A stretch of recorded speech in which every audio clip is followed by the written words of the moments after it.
where the Zeitgeist Movement comes in. We are not here to tell people what to think or believe. We're here to spread statistical information and socially positive value identifications in hope of bringing people into an awareness of the incredibly positive possibilities the future can hold. Once these understandings are fully realized, I think most people will never be able to look at the world in the same way again, and the problems we find as commonplace today will become simply unacceptable, motivating change. Now, there are countless well-intentioned people and activist organizations out there, and they keep popping up like weeds. It's incredible to me how many of these there are, and all admirable and amazing, and they're yelling at the top of their lungs about the rampant problems and injustices in our world.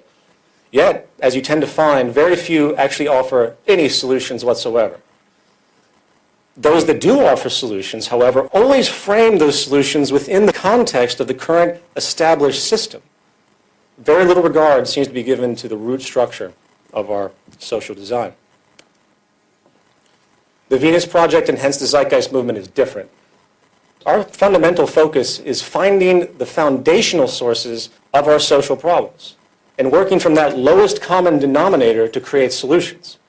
And when it comes to social corruption, poverty, environmental disregard, human exploitation, and most personal and social turmoil in the world today, an important realization is that most of these problems are not the result of some particular company, some nefarious elite group, or some government legislation. These are symptoms of the foundational problems. And this is the ultimate realization when it comes to how you look at the problems of the world today. There's a massive superstitious basis out there. It's us against them that is extremely poisonous to the development, because people are constantly looking for someone else to blame, when it's really themselves, because they continue to perpetuate the system that creates these things. The real issue is human behavior. And human behavior, which will be addressed in this presentation specifically, is largely created and reinforced by the social patterns required for survival, as necessitated by the social system of the period. We are products of our society, and the fact of the matter is, it is the very foundation of our socio-economic system and environmental condition which has created the sick culture you see around you. Our current system is based almost exclusively upon human exploitation, resource abuse, and redundant waste.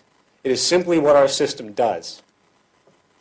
And as far as the infamous they, it is simply another social distortion, culminated and reinforced by our environment. There is no singular they. In Zeitgeist 1, I describe the men behind the curtain to the effect of a specific niche of economics, the ones that control most government policy, and hence those are the banks. The banks have been running things forever. But that is still a product. These are still human beings. We're dealing with negative tendencies. The they syndrome is absolutely obsolete. And next time you hear anybody talk about the they, please try to correct them. It's a religious mentality. Duality is good and evil. The bottom line is that we can spend the rest of our existences stomping on the ants that mysteriously wander out from underneath the refrigerator, setting traps or laws. Or we can get rid of the spoiled food behind it, which is causing the infestation to begin with. And this leads us to part one, monetary dynamics and its consequences. Here's an email I received from a PhD in economics soon after the release of Zeitgeist Addendum. Dear filmmakers, my son presented me the first half of your film last weekend, asking me my opinion of the opening section about the fractional reserve lending practices. I'm a PhD certified economist of 12 years and teach macroeconomics.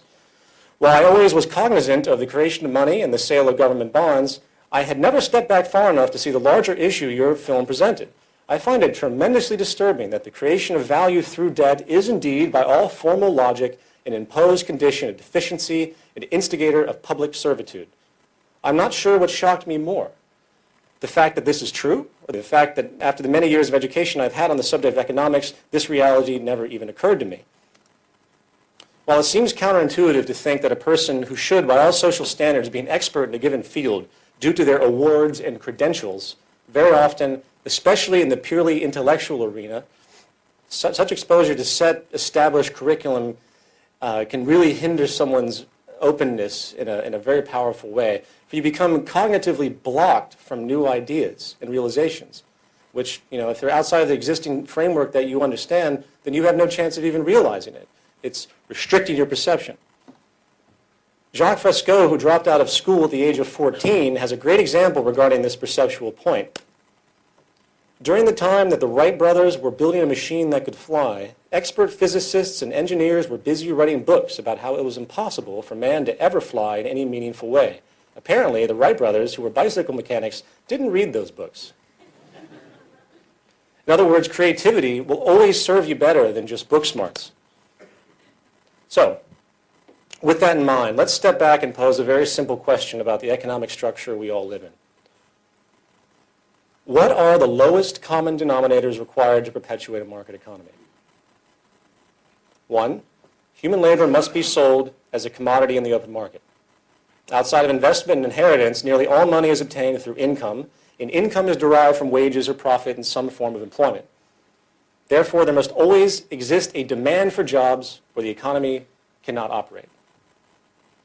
2, money must be continuously transferred from one party to another in order to sustain so-called economic growth. This is done through constant or cyclical consumption by virtually everyone in society. Jobs are entirely contingent upon demand for production in some form. If there is no demand for goods and services, then there will be no demand for labor, and hence financial circulation would stop. Needless to say, these two aspects of the system, which of course are intimately connected, are absolutely paramount to the functionality of the system, to the financial system. If either one of them were substantially hindered, the integrity of the economy would be seriously compromised or possibly be made entirely obsolete. So given this reality, let's now hypothetically consider some variables which could put these mechanisms in jeopardy. In the first point, labor sold as a commodity in exchange for money. What if human labor market became unnecessary to the production of goods and services? More specifically, what if automation technology and artificial intelligence became advanced enough to allow for the replacement of perhaps 40%, 50%, 60% of the human labor force? At what point would such displacement, thus unemployment, be considered too much for the system's integrity and put it into question? As far as the second point, the need for cyclical consumption, what if conditions arose where the circulation of money was severely stifled? In other words, what if people simply did not need to continually buy things? What if, hypothetically, it was discovered that through optimized techniques in resource management, design, and production, the most commonly purchased goods could either be made obsolete by larger order renovations, or could have such extreme product efficiency, longevity, and near maintenance-free durability that most items could last a lifetime without replacement or major repair. Of course, this exact idea couldn't be applied to perishable items such as food, but following the same train of thought, what if the cultivation and production of food was in such ease and abundance, through technology obviously, that the supply and demand equation made the value of such items utterly negligible? To put these points in a different way, let's consider the classic economic concept of theory of value. Everything in society theoretically is given a value based on two considerations: the scarcity or availability of the materials used, and the amount of human labor required to produce a good or service. So, if material scarcity, both in terms of resource availability and quality, was not the issue, and human labor was not required to create a good or administer a service, then there would technically be no value. Well, as most of you in this room probably already understand, one of the greatest realizations of Jacques Fresco and the Venus Project, which should be one of the greatest realizations for the whole of humanity at this point in time, is that neither of the scenarios presented are hypothetical. Human beings are indeed being replaced, becoming obsolete, in other words, in the labor force due to advancements in production technology. Likewise, powerful new design advancements in production efficiency and resource management reveal the profound possibility of relative global abundance and peak product efficiency. This can be proven through statistical analysis and the inferential extrapolation of historical trends. Obviously, the corporations aren't out there telling you this. You have to dig much deeper to find this information. When it comes to production automation capabilities today specifically, the first thing to consider is a statistical evaluation of a phenomenon called technological unemployment. technological unemployment, which is the unemployment caused by the